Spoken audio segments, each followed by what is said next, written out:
So yun mga idol, ito yung pangalawang araw natin dito sa bodega. So nice. Ganun pa rin yung trabaho natin. Yan. Yan. Yan. Pako pa rin, pako.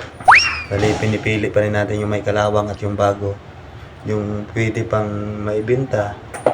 At yung may kalawang na, ipa-junk shop na. Oh, ang dami na dito mga idol. Oh, tingnan nyo. Oh, yan mga idol, sako-sako na yan. Oh. Yan. Ito yung pwede pa ibenta. Ayun. Titip namin mamaya yan tulad doon, oh. Yun, oh. Yun, ang dami pa dito. Oh.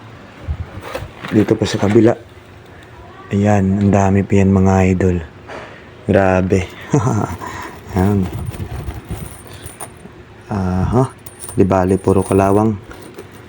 Napakasimple lang yung trabaho natin mga idol. Isi-separate lang natin yung bago at yung luma. Pero nakakapagod din. Masakit din sa mata, sa kamay, sa likod at sa balakang. Pero okay lang yan mga idol. Importante. May income tayo ngayong araw, di ba? So nice. Yung mga idol ang kamay natin. Kasi nga pag gumamit tayo ng gloves, hindi na natin ito mahawakan na halos. Mahirap na hawakan kasi ang liliit ng pako. Kaya kamayin na lang. Di bali madumi. Importante malinis yung pera mamaya. At sadyang napakarami pa talaga yung kailangan trabahuhin dito mga idol. Bukod sa pag-separate ng mga bago at lumang pako, marami din ditong mga basura mga idol na kailangan natin itapon.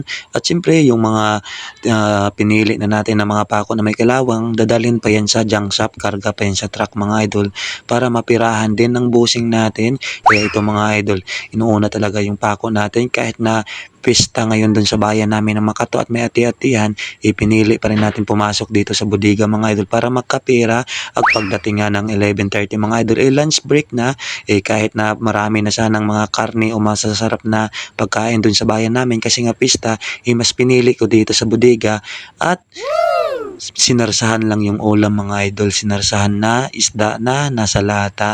Okay lang yan mga idol, importante mamaya pag uwi natin may malinis na kita tayo, dagdag budget na rin yan sa pang-araw-araw natin mga idol. So nice. Kaya shout out sa mga umatin sa ati-atihan, yung mga nakisaya dyan.